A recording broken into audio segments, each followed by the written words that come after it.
Just waiting for it.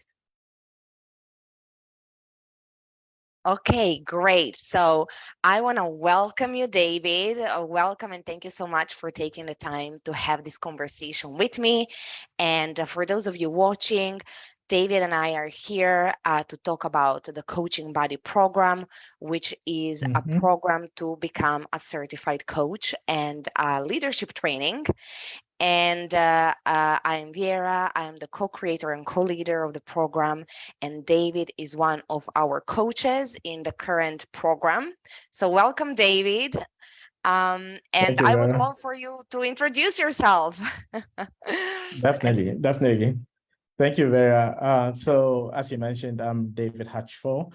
I was born and raised in Accra and a couple other African countries, but I currently reside in Accra in Ghana with my wife and daughter. I'm also the co-founder and CTO of a cancer company called Yamachi, and I can tell you a little bit more about that later. My background is in software engineering and human-computer interaction. And so a lot of my day is making sure that we are developing tools that can solve people's problems, digital tools. I also teach at a local university in Ghana. Ashesi University is actually one of the leading ones on the continent, and I'm part of the business and computer science departments there. Outside all of that, I absolutely love football. Manchester United, we're not doing so great lately, but and then I also love to travel, meet new people, and then I love food as well. Good food. Awesome. I love that. And Yeah. I didn't know you teach as well. So that's Yeah, lovely to yeah. know and to get all that context of everything you're up to. So Yeah, living a busy life. yeah, it Yes, is. It is. amazing. And David, so the first thing I want to ask you is Mhm. you're obviously doing and you're up to all these things, and you're someone who is a Mhm. huge advocate for health and well-being as well, something that's really important to Yeah, you. And that's how you came into the coaching body, having coached previously as yeah, a coach with FITBANKER on our transformational health yeah, programs. And I wanted yeah. to ask you, um, what made you join the coaching body in the first place? Yeah, I mean, that's a good question. So, as you mentioned, I heard about the coaching body through the my participation in the health programs, FitBanker to be specific. And I think the key thing about FitBanker is it starts out with health, but very soon you realize it's really about your life and getting your life transformed. And so, apart from transforming my health, one of the key opportunities that he gave me was the opportunity to lead, to be a coach for one of the groups. And it wasn't just kind of coaching people and saying, okay, have you done your steps? Have you done this? But it was also building myself up as a leader. And so it became, when the opportunity to join the coaching body came up, I was really interested because, as I've started a couple companies, and so I've had to be a leader in there. But you begin to realize that when it comes to really individual people management, getting them to achieve the goals, motivating them, there's so much more we can do. And so I wanted to take that. It almost seemed like a natural next step from the FitBanker program, coaching on that program, to really hone in the skill, really understanding what it means to lead. And that's what made me sign up for the coaching body. Amazing. It's so Mhm. so amazing, and it's a journey, and leadership is everywhere, right? It's needed everywhere Yeah, in all different areas, if it's our health or exactly. family or work. And definitely as a founder, I can imagine that's something that you have to drive um, in on, and use all your toolkit, all the different Exactly. tools you Exactly. have to actually like achieve your goals and motivate your team and all of that. So it's really great to get a sense of that as well. Hmm. And Yeah. what did you set yourself out to get at the beginning? So when you joined, what did you say to yourself, okay, I would really like to get this out of the training? Yeah. I'll say that there are two things. The first was definitely in terms of coaching on the health programs, kind of becoming better at that. But secondly, it's always been my sort of dream and goal, and I found it to be a necessity where I am to coach, young people who are starting out their businesses on how to do it. And so I wanted to really understand how do you do that coaching, right?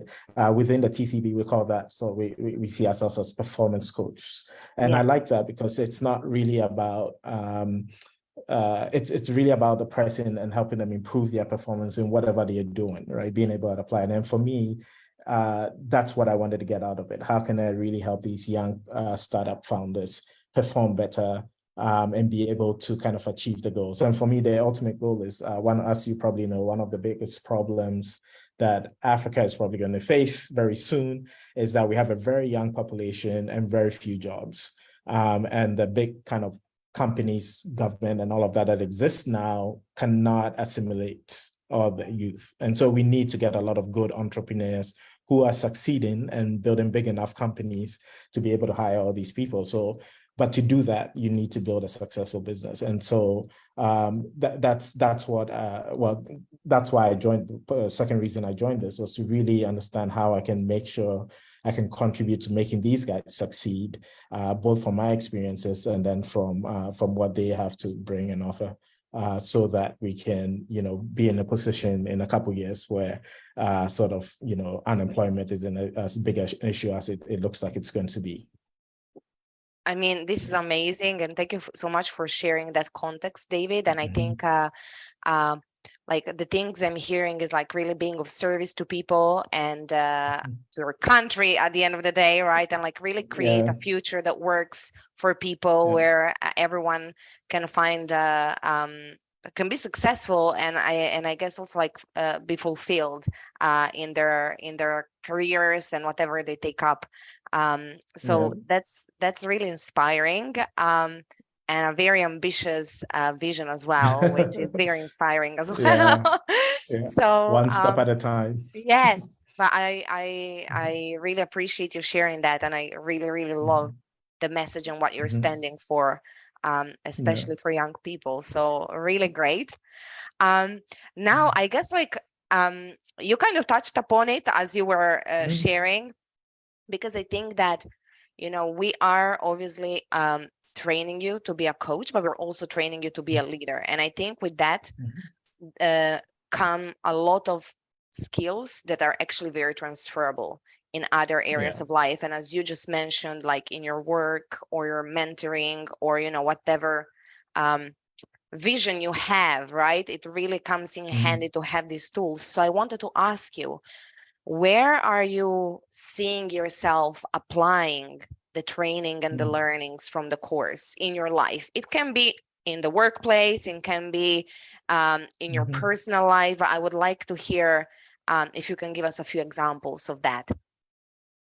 Yeah, and maybe just to give some context too. So in the course, one of the things you're learning, or maybe the spine of the course, are all these different coaching models and techniques.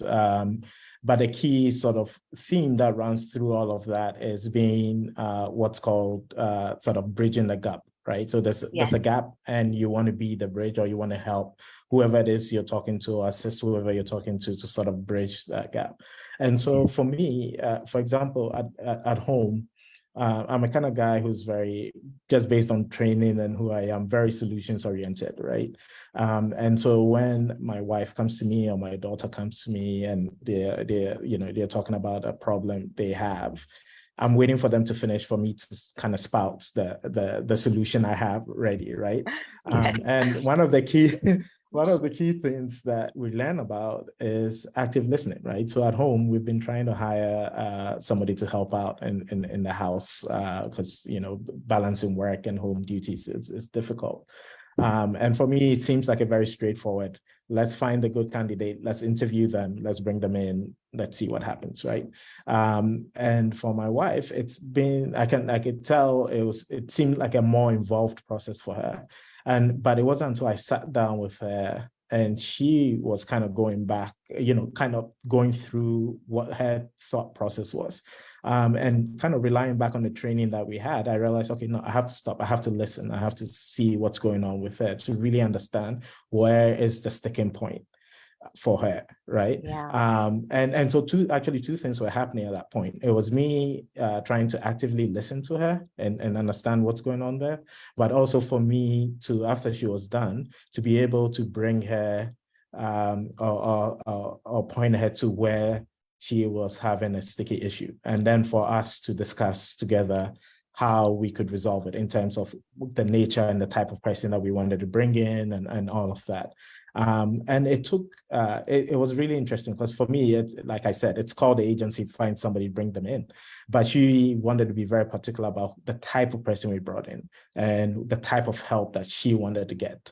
And so after listening to her and going through it, we've been able to find somebody. I can immediately tell it's somebody she's comfortable with. I just had a short conversation with the person and I was like, yeah, I don't have to be involved in this anymore. And so in that sort of very simple home situation, it's made a difference as to how I come at, solving the problems that arise in the house. Another sort I of, just I guess, I'm gonna example. just before you go into the work one, I Mm, just want to say that like one thing you said like like at home like it's a very simple issue, but I find it that a lot of times because we have so much history with our partners or our parents or siblings or mhm. our children, like the people you have that are near to you and within your family, those are the people you use these tools constantly with, because you're constantly on a daily basis talking to them and dealing Yeah, with any challenges that come up, and having the conversations and supporting them in what they yeah, want to do. So it's yeah. actually like maybe not that simple. Yeah, yeah. So it's Yeah. actually like I'm finding that the personal areas are always they can get maybe more sticky even if we sometimes don't see that. Yeah. um and so it's just great to hear how you applied Yeah. this in your marriage and just having the conversation with your wife in a way that brought unity and connection for the two of you, so you Mhm. could be on the same page and really understand each other, which Yeah, no. sometimes it's not the case when we talk to our partners, right? So Yeah, yeah. that's really, really And great to hear. yeah, and I was just going to add, because I think the key thing, one of the key things we're learning, right, as part of this program is this idea that as a coach, you stand in neutrality. When especially in the beginning when you're hearing what the person has to share, and like you're saying, in personal relationships we always have our bias, we have our stance, we have the history, and so to come and be in that position can be difficult sometimes, but just being aware of it, which is one thing that the program does well with, helping you to be aware of your own self and where you are and all of that, and then applying it. It works. It works. I can't say more than that. Awesome. Yeah. Well, I'm so happy to hear that, and I Hmm. think this is like a great example that everyone can relate to as well. Like, who doesn't have situations with the people around them in their family and immediate proximity where they have to deal with even like a small issue that needs to be solved. So thank you so much Yeah. for sharing that. And Welcome. apologies Welcome. that I interrupted you. I do want to hear your what you Oh. wanted to say about your work as well. So yeah, so it's not actually work related, but outside, much closer to what I want to do in terms of the sort of coaching Yep. startup thing. So one thing I've not been, it's not that I'm quite afraid of, but I don't think it's my thing, so I don't do it. Is sort of reaching out to people and trying to get them involved in something, right? Mm. And so going through the course, one thing I'm doing outside is I reached out to a group of founders that I knew of, and using some of the language we've learned in the tool, I said to them, listen, you're founders. I see you guys every so often we talk about how tired we are, how difficult it is. I think it's important that the health conversation, or actually in this case, the mental health conversation, that needs to be had. Let's create space, let's create a forum, let's get together and let's talk about this, right? I called people up and spoke to them, and the first 5 said yes. The other 5 said, they were busy, they didn't know they could make it and all of that. But I got together with those 5 and we had a really great conversation. And now the goal is, okay, how do we go beyond ourselves, right? And begin to have that. So that sort of, I don't know what you call it, but that sort of confidence or having the skills to know how to initiate that conversation, right? To begin to get something that you believe in started is something that is coming out more. And I think in some ways it's probably always been in me, but because it's not my thing to do, I don't do that. I haven't done it, but one of the things that's been coming up, in terms of learning about leadership and in terms of learning about coaching, through the program has encouraged me, or has given me the confidence to go out and to start doing this. And I guess going back to some of the values from the health side, not being attached to the outcome, so Yeah. to speak. Yeah.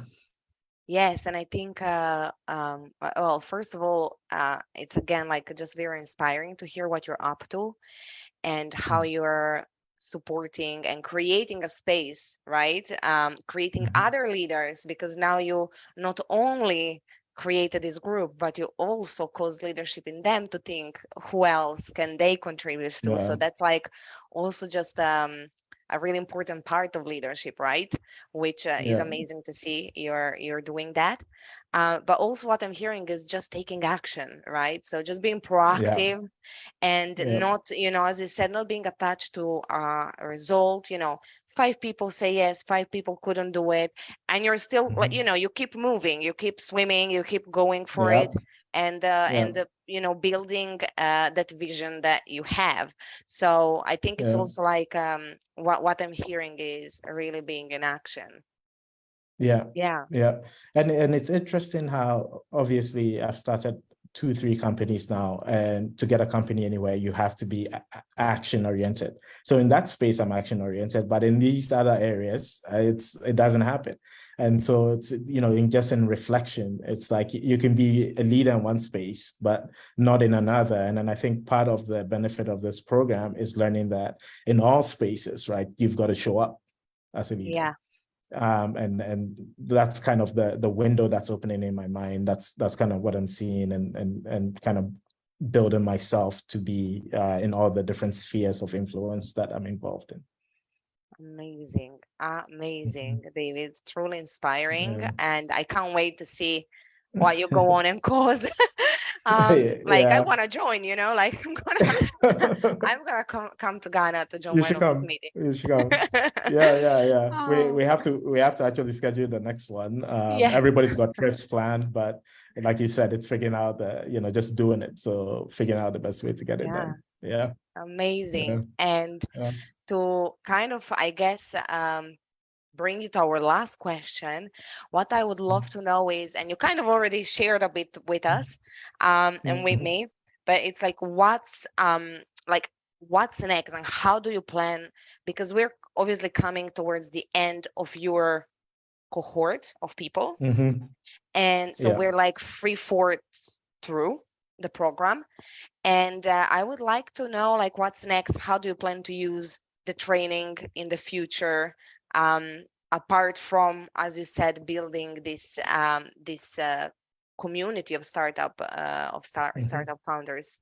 I would love to hear some more Yeah. of what the future holds. Yeah. So I mean, the first is definitely this startup founder, Yeah, coaching that I want to build out into something that is there and can run and has structure around it. But beyond that, I think one of the one of the key things that you get, or at least I'm getting out of the coaching bodies. So in terms of religion, I'm Christian, right? And there's always this concept of servant leadership. And it always seems a bit counterintuitive because you're going to have a servant who's a leader. But one of the things I have gained from this is the mechanics of how to actually be a servant leader, right? When you are coaching in a leadership position, it's really about listening. It's understanding when people are, being able to be at that level and then being able to bring them up, right? And so for me, the goal in terms of outside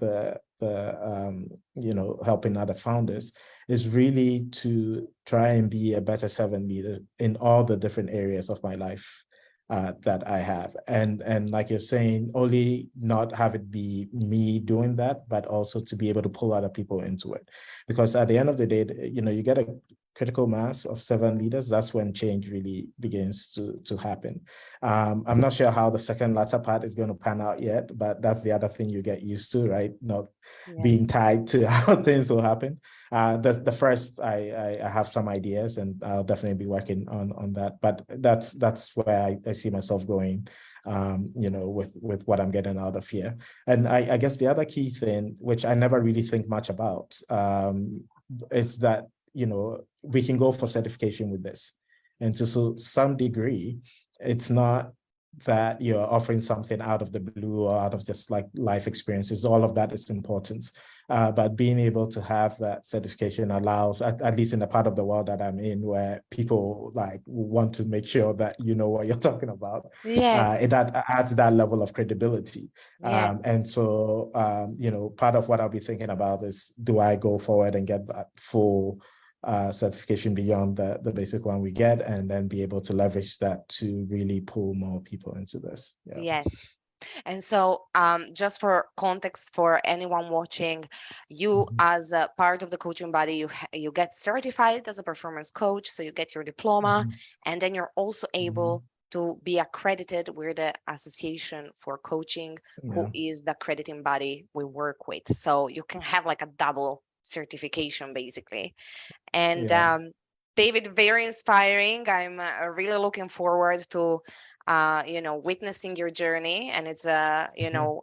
been amazing having the opportunity to collaborate with you, to have you Same on, here. see, everything you're up to, and just the leadership you bring is such a qualitative leadership. So it's Thank really you. inspiring. So thank you so much Thank for you. being here with me, and we'll Yeah. speak soon. Yeah, you too. Thank you, Vera. Thanks for the Bye, bye, opportunity. bye. Bye bye.